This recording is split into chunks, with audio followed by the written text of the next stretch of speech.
What's up, everyone? Welcome to another edition of Blueprint. I am with Ryan from Between the Liners, and I am Ken Drew from Taboo Topic. Folks, we do exist. We are still alive. Oh man, life gets busy. We didn't die, I promise. Well, Ryan's life got busy. In the meantime, I had a natural disaster to deal with. Just all right, Uncle Ian brought you a little present. Brought you some rain and some troubles, and Yep, and I had to evacuate to Georgia, so that was fun. But my dog really enjoyed the big yard and everything like that. And she hates the storms anyways, as is. So I figured, well, if I stick it out with her, she'll be miserable, which in turn will make me miserable. So yep. Just go ahead and go up north where it actually feels like fall versus right now. So that's true. Yeah, even in Kentucky, it's actually been pretty nice out here. I've been enjoying it got down to like 45 at one point. I was like, what is this? Because even just last week, 2 weeks ago, it was pretty hot and humid, not gonna lie. And I'm not a fan of the humidity, so I am thoroughly enjoying this weather. You know, as much as I love the heat and I actually do prefer the heat over the cold, I'm one of those people. I do miss like the fall feel that I was in Georgia for. It's 92 degrees. It was 92 degrees outside today in Florida and humid. So, no, it's still feels like summer over here. So it is what it is.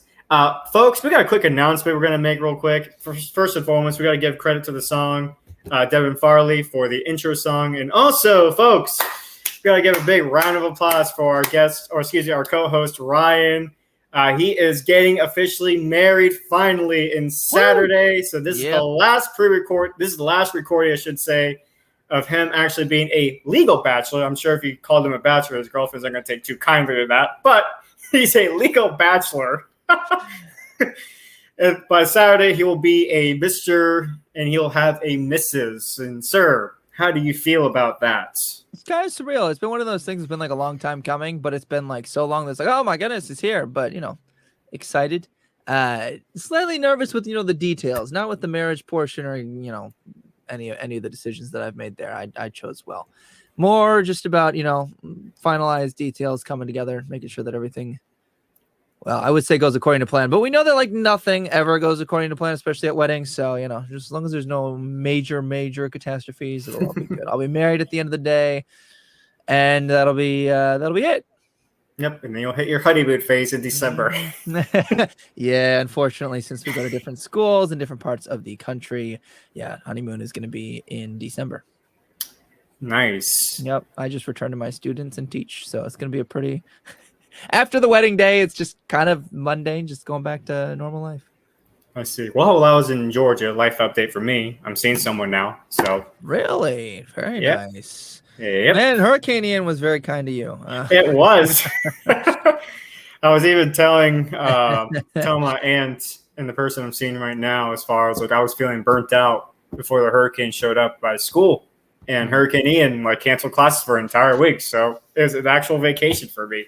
Man, no. Well, I'm glad that your area was safe. I have been reviewing the footage of some of the damage that's been done. Crazy. Did you see the guy who he basically had the only window ad he will ever need to run because he had put this giant, it was probably like, I don't know, 15-foot wide window, 10-foot tall for like a storefront. No leaks, no nothing. The water is like 3/4 of the way up the window. Oh, because he used Flex Seal, right? Yeah, something like that. Yeah, he used Flex Seal. I know what you're talking about. He used Flex Seal. That's the only ad he'll ever need to run as far as putting in windows. It's pretty solid advertising right there. I mean, he found a hat trick, I think. So, or pro tip, I should say, as far as how to prepare for a hurricane and make sure your house does not get flooded. That's true. So I'm definitely, So shout out to my hometown, Inglewood. My prayers are still with y'all, especially the people in Fort Myers, the area. Really, that part of Florida got hit really hard. Yeah. Category 4. It's actually, fun fact, Ian is actually considered to be in the top 5 strongest hurricanes to make landfall in the United States ever. So I think it was something like 1800 since we had one this bad. Like it's been a hot minute, or maybe it was Eisenhower. I don't remember. I mean, I know that Andrew was pretty bad back in the 1980s. I think Katrina's in the top 5. Ian, I think Charlie as well from 2006, and maybe Eisenhower and the other one you mentioned. That's like the top 5 like strongest hurricanes to ever make landfall in the United States. Luckily for my friends and family members in that area, like everyone actually was able to reach out and they're okay. So good. Buildings can be replaced, but you can't replace a life. So it's true. Yep. With that said, you're in our thoughts and prayers. Any hoot. Let's get started, shall we, Ryan? Drastic shift. Change gears. Presidential pardons. Yep. And do you have the notes from the last time? I know it's been a minute, but do you have the notes from the last time when we talked about the commander-in-chief? Yeah, last time we talked about executive orders, right? That is the last time that we spoke. What did we talk about last time? We spoke about the commander-in-chief and limiting his powers. That's right. Give me 1 second. So the whole purpose of it really was to avoid another scenario of like Iraq or Afghanistan where there's no actual declaration of war, but we also wanted to ensure that the president still had power to respond immediately if there was like an actual imminent threat or if there was actual like an Osama bin Laden situation where it didn't necessarily have to get the approval of Congress. The president could still order an attack because that person was responsible for the attack on U.S. soil. Ryan, go ahead and take the floor. So it seems like you found it. Maybe. What I've got here is more about like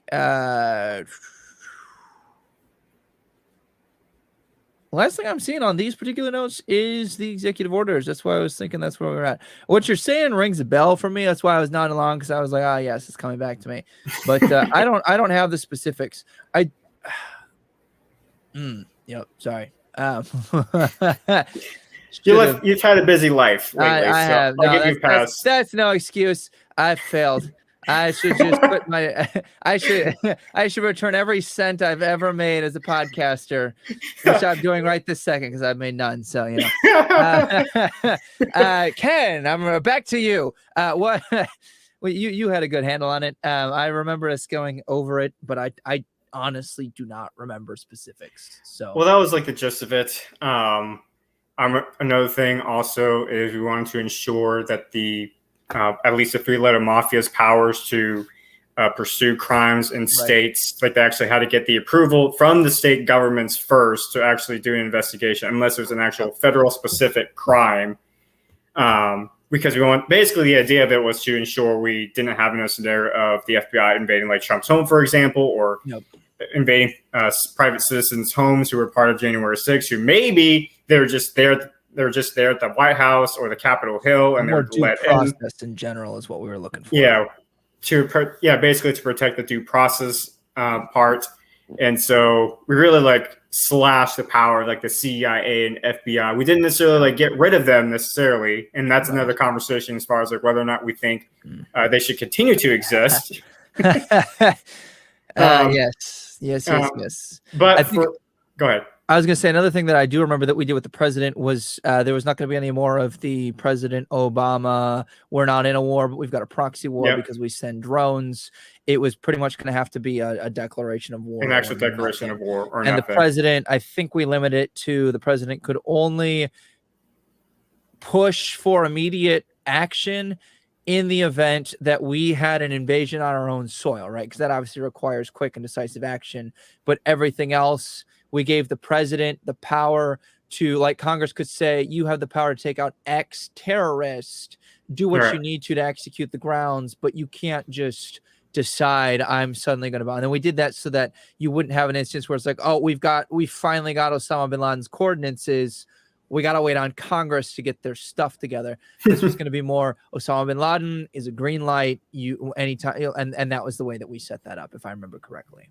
Yeah, that would pretty much be the gist of it, because we want to also make Congress do their job as well. Because the last time Congress actually made a declaration of war, which is not the first time. I think Congress, if I remember correctly, from my notes in particular, Congress, anyways, has declared war 11 times since the Constitution was created, but it has not been declared a war since the World War II, and yet we've gotten involved in all these wars per se. Whether it's the Korean War, Vietnam War, Iraq, Afghanistan, but none of them have actually been declaration of war. And especially when you talk to people who were part of the Iraq War, the U.S. citizens, the family and friends who lost loved ones due to that war, there's some real resentment by that fact because there's no Congress didn't do their job, and essentially the president has this unilateral power to just send troops and basically create conflict, which is an act of war. So that was the gist of it, folks.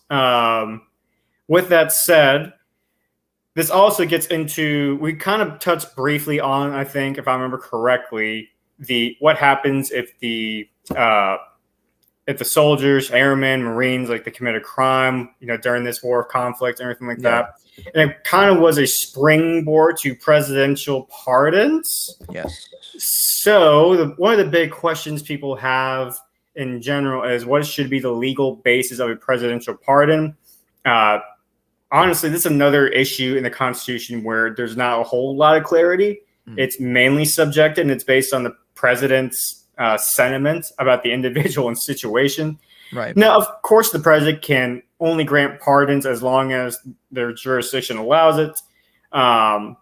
But if the person is within the federal jurisdiction, then what can be an objective standard for pardon? The framers had mixed feelings on this, but ultimately decided that there's a need for a check of balance in the judiciary system, as expressed by Alexander Hamilton. Without an easy access to exceptions in favor of unfortunate guilt, justice would wear a countenance to singularity, saying, here, I'm going to spell it out for you, Ryan, see if you can pronounce it for me. Sanguinary. I'd have to see it. That one a little quick. Okay, anyways, and cruel. We'll skip it. Yeah, we'll skip that word for now. That said, though, it doesn't show, they didn't give us a guideline for how we can go about this. So I want to go ahead and ask, like, your personal sentiments about the idea of a presidential pardon, and then I'll get into my personal sentiments. So I do want to take just a second to point out what I think is an important distinction often between people who are more conservative versus those who are more liberal. People who are conservative tend to like the government descriptions to be broad and not specified, but also limited in scope. So, for example, the presidential pardon is limited in and of itself with specific rules, but it's not like micromanaged. And the same is true for the Constitution, right? Is like we have core foundational constitutional protections, but that doesn't mean that list is exhaustive, right? You can have laws that are not constitutionally based that you can still have. Versus the liberal perspective tends to be that if it's not, quote unquote, in the Constitution, then it doesn't exist, right? Anything that is not specified is prohibited. So, for example, they would tend to take the perspective that, well, if abortion is not a constitutional right, then that means that everyone just cannot have them. Or if, if we don't put, vaccines as a law, right, that you have to get them, then just no one will, as opposed to the incentive structure. Now, I am generalizing that everybody believes that. But if you're polarizing the two, that tends to be the case. And I set that up for my perspective, which is, I like to see the government limited in power. So obviously the president should be able to pardon themselves, right? The president. But as far as like, do I really care if the president is political and who they pardon? Not particularly. Like, do I like it? No. But I feel like there's more damage in trying to regulate that than there is benefit, if that makes sense. So I kind of like to take the founding fathers' perspective of leaving it alone for the most part and let it be interpreted by the stage, the people in power of the day, because it's not a core constitutional belief, right? Like if it's going to be a core constitutional belief, an amendment in the Constitution needs to be specified. If it's just that they can do this, I just want parameters. And I hope that doesn't sound like I'm being like flip-floppity, because I know that other episodes I'm like super ingrained. No, we need to limit this. But I just don't think the presidential pardon is that big of a deal. Like, obviously, if you receive it, it's a big deal for you, and I'm not undercutting that. But it's not quite the same as Congress levying a law that affects me on my everyday life. Does that make sense? Like that's my perspective. So when the law touches me, my family, my rights, my liberties, I like the government to be incredibly narrow. But because, obviously the president can't undercut a state investigation with their presidential pardons, I don't really care who they select. In fact, I almost feel like it just becomes symbolic at certain points, almost like the Presidential Medal of Freedom, right? Is that, yes, of course, if you've done, if you receive the Presidential Medal of Freedom, the highest honor for a civilian they could possibly receive, if I'm remembering that correctly. Similar vein for presidential pardon, right? Like, it's extenuating circumstances. It is a great honor to be selected for that. But at the end of the day, it's just another duty that the president has that they can execute if they want. But it's not quite the same as like executive orders, where it's like, man, they can really screw over your life, versus this is giving a person, or maybe even a few people, I don't know what their limit is, a new outlook on life, a new option that might be politically based, and often is. So it seems like you're not going to have a Ruby at odds then, because I have a lot of the, I have a lot of points here as far as like what I think needs to be specifics. Yep. Okay. Because I think we need to protect a scenario where whether it's a liberal, whether it's a Democrat or Republican, and these days they're kind of going hand in hand, the rhinos, right? Yep. Where they're more interested with increasing their own power and everything like that. I think we need to set parameters at least to avoid a scenario where the president does like get to a point where the president decides to pardon himself over a crime. I don't think they can though, right? I'm pretty sure that's a limitation. That's the debate though. That's one of the issues that President Trump had to deal with the liberal establishment anyway. The liberal establishment myself of all crimes I've been accused of. But also like there's a scenario where Richard Nixon, for example, the vice president pardoned Nixon for his crimes. Yep. And personally, I think no one is above the law, especially the politicians. And this kind of I agree with that. And that kind of like separates between like an elite the elite mindset, anyways, that they can play by their own rules and everything like that, versus like the regular folks, where us regular folks, like if we did like at least a third of the crimes that they commit on a daily basis, we'd be in jail for the rest of our lives. And they would probably wouldn't blink twice about like when we asked for a pardon. They were like, no, but they would commit the same crime, like Hillary Clinton, for example.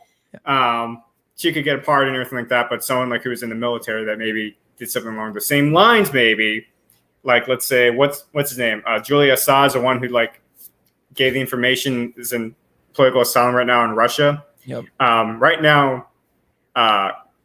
He doesn't get political asylum for actually exposing a crime the government was committing. Yep. But someone like Hillary Clinton, who's not part of that, who's part of the insider, who's that insider, should say, she can get a presidential pardon. She would more likely get a presidential pardon than Julia Assange, in my opinion. Can I ask you two questions then?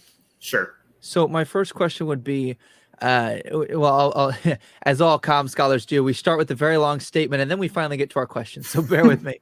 Okay. So it seems to me that given what you had just said, one of your issues is with the fact that you've got this tiered system, right? Politicians seem to be above the law because like someone who's notable, like Hillary Clinton, is more likely to get clemency than say you or I if we commit the same crime and could have it. So is your problem with the fact that the president can pardon those people, or that there tends to be a tiered system in which it's not what you do or what you know, it's who you know, right? So these politicians know each other. They're more highly ranked political figures. So is your problem with the presidential pardon itself and how it's applied, or that there is a tiered system that exists? That's kind of the first part of that question.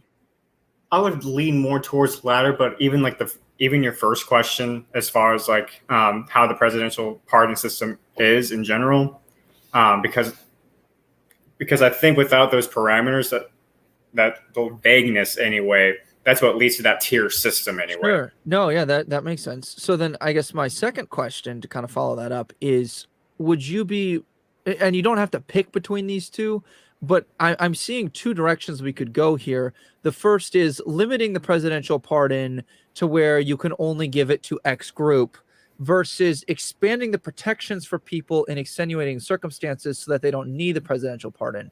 Julian Assange would be one example of that, right? Like, let's say that you expose the evil that your government is doing, and then you're given whistleblower protection, but like bolstering that. You see what I'm saying? With it's two approaches to the same problem of specific people are given clemency, others are not, when perhaps we could even consider whether or not the whistleblowing is heroic. And then that's a whole nother debate. But does that make sense? Like, what would you lean towards one, the other, both? What are your thoughts on that? I think I will let my proposals answer that question because I really don't know like which way I would lean, but I guess you can be the objective standard as far as like which way you think I'm leaning towards. Yeah, I might be getting ahead of us too. Sorry. Yeah, you're good, man. You're good. So the first point I have here is if the nature of the crime entails an American citizen practicing their constitutional right as protected by the Bill of Rights, the president has grounds for a pardon. This includes any crime that exposes constitutional violations committed by both federal and state governments, aka Julia Assange, right? Yeah. So that's interesting because you're almost covering both bases there, right? Because what you're saying, if I'm understanding correctly, is that this would be a specific instance in which the president may or can give clemency, right? They can give a presidential pardon. Yeah. I guess my question as far as like, should they be given those protections is going to be, do you want to leave that up? If they've exercised their free speech, I'm assuming is the constitutional protections you're talking about here, then do we want to let the law prosecute them unless the president intervenes, or do we want to establish protections in that case? What do you mean? Can you rephrase the question? Sure. Let me think of a different way to phrase it. So you're saying that in this specific instance, Julian Assange, because he was executing he was operating under free speech, right? That's accurate. Right. He has the potential to be pardoned for these crimes, right? The treason, if the president so chooses. Yeah. My question is, the president may choose not to. Right. Do we want to allow the president to choose not to? Like, do we want to just have a section where as long as you're operating within the First Amendment, then like you're just granted the pardon without the president having to do it? I think the president should be the one to initiate the pardon. Okay, and that was what I was getting at. Okay, I like it. I was just curious. Yeah, I mean, you'll know. So my parameters, my amendments, if you will, they still kind of it's more like a general parameter instead of like scrutinize. Yeah. At least I think so anyway. So the second point I have here is if an American citizen's due process has been violated with clear evidence of prejudice against the defendant, the president has grounds for pardon. This evidence must be available for the public consumption before such action is taken. If there are crimes being committed as a result of domestic tension between federal and local governments, the president has grounds for pardon. That's like let's say Black Lives Matter and state officials and everything like that. The president could hold all those rioters accountable, but if the president decides like it's better to just pardon them to ease the tensions and everything like that, everyone got caught up in the heat of the moment with the emotions and everything like that. To ease the tensions, the president can say, those people's crimes, they've committed. President, they can be granted presidential pardon if it's so deemed necessary. Could you repeat that third point that you just went over? Just the statement of it. Because I want to make sure I understood it correctly. So the one you mean my bullet points? Yeah, the one that you just did. Because the second one, assuming I can count, was about if your rights due process have been violated. What was the third one? If the crimes being committed as a result of domestic tension between the federal and local governments, the president has grounds for a pardon. Okay. Gotcha. And that's what I was trying to figure out. What you were pinpointing there, because right now the rule is basically if I'm being prosecuted by the state, the president can't just be like, oh no, hold on, give him clemency. So it doesn't sound like you're necessarily changing that, but you're looking at a specific instance in which the state, federal government, or like local versus federal is in tension. Because the federal government is involved in that tension, it kind of grandfathers the president in to be able to touch that, if I've understood you correctly. You're correct. Okay, cool. Next point. If there are crimes committed abroad that do not violate the laws of the United States, that the American citizen may be subject to foreign jurisdiction, the president shall have the basis for a pardon upon return of the U.S. citizen on American soil. So you have that basketball player in Russia right now, which technically she broke the U.S. law, if you think about it. Technically. But let's say, though, it's not illegal in the United States. but it's a state by state cases and everything like that. So let's say she lives in California. Actually, California is a terrible example. Let's go with a more conservative state. Let's say Kentucky, right? Kentucky says marijuana is illegal. You can be prosecuted, but it's not a federal crime to possess marijuana. The president can pardon the player to avoid a scenario where she comes back to Kentucky and Kentucky prosecutes that player, if that makes sense. It does. Yep. Okay. Next, this gets into the military stuff. In times of foreign conflict or war, the president shall have grounds for a pardon of any member of the armed forces.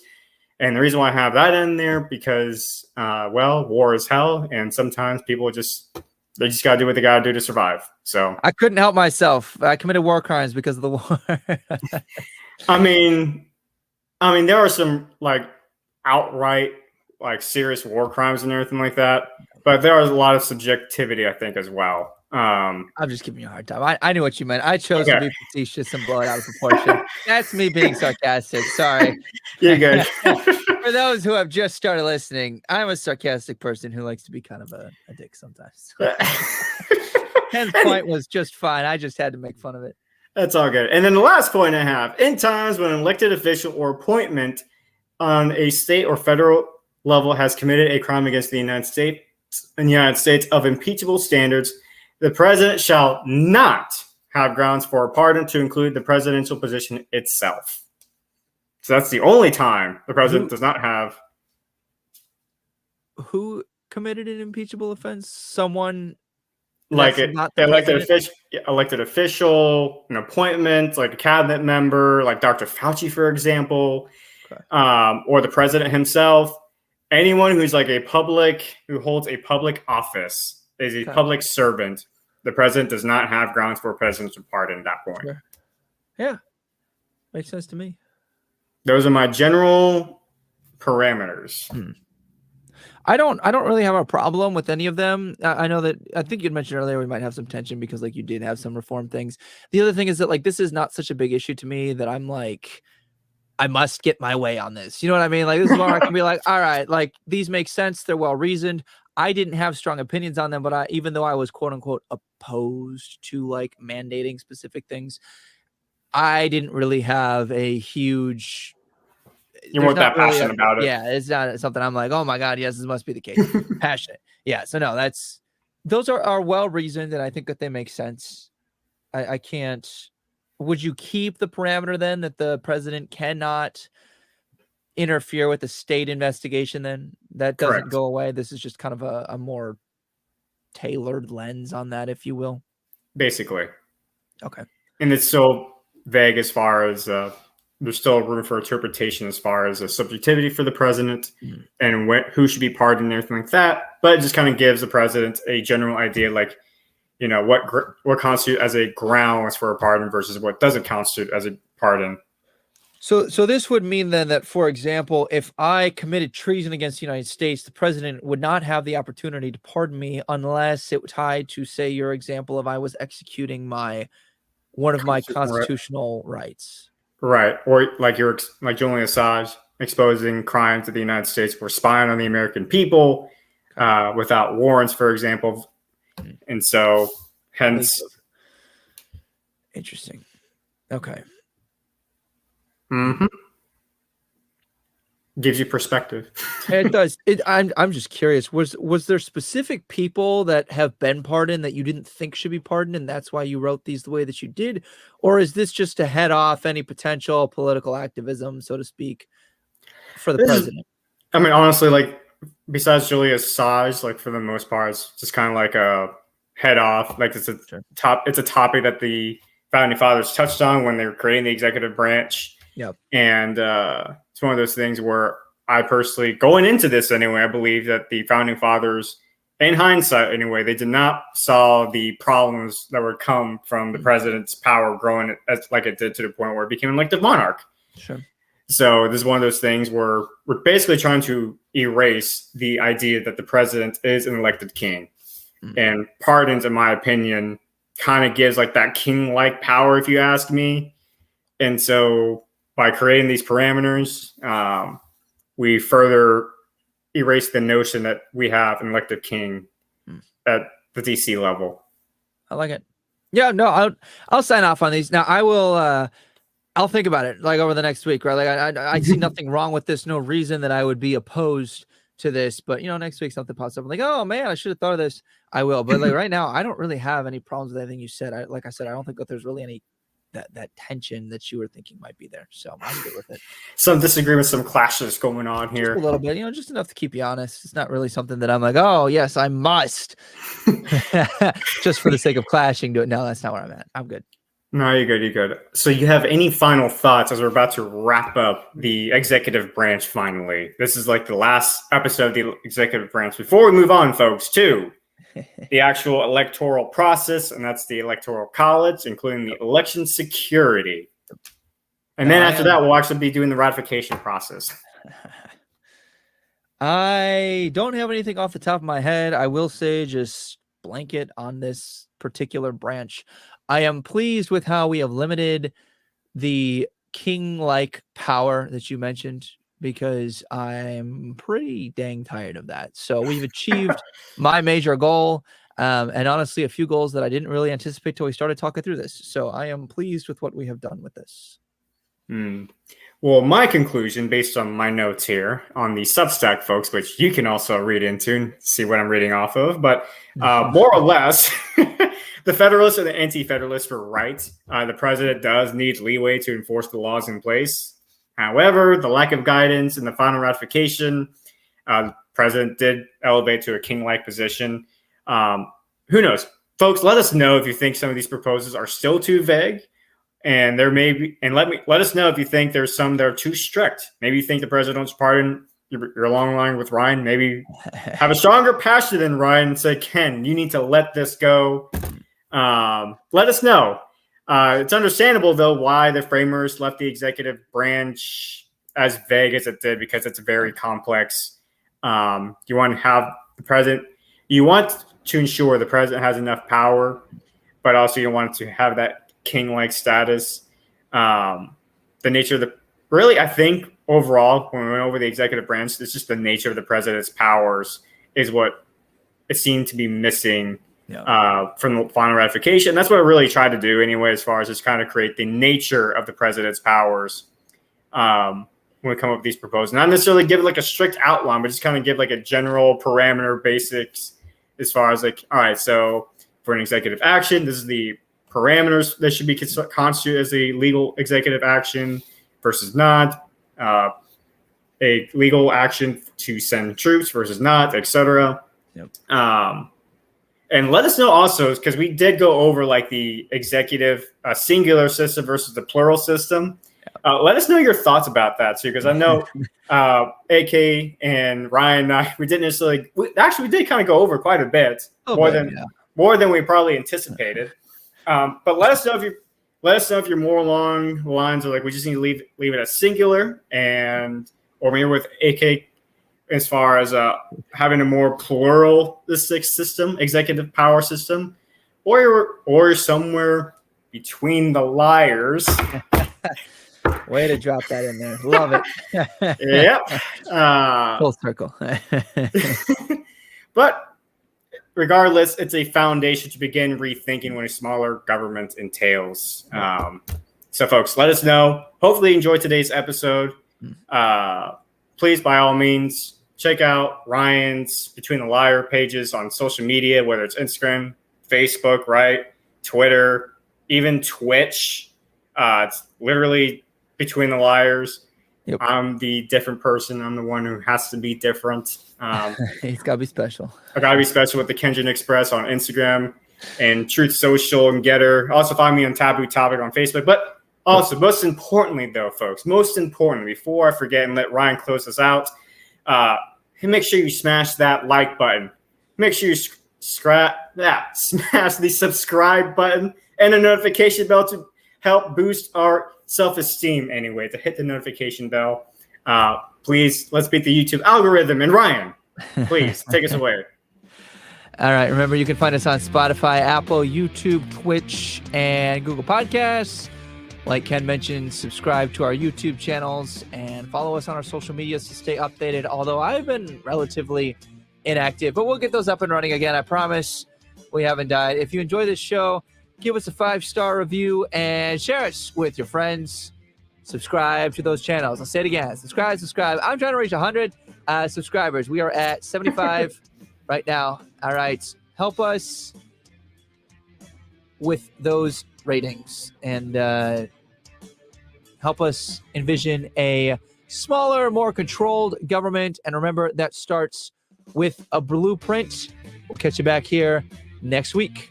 Bye for now.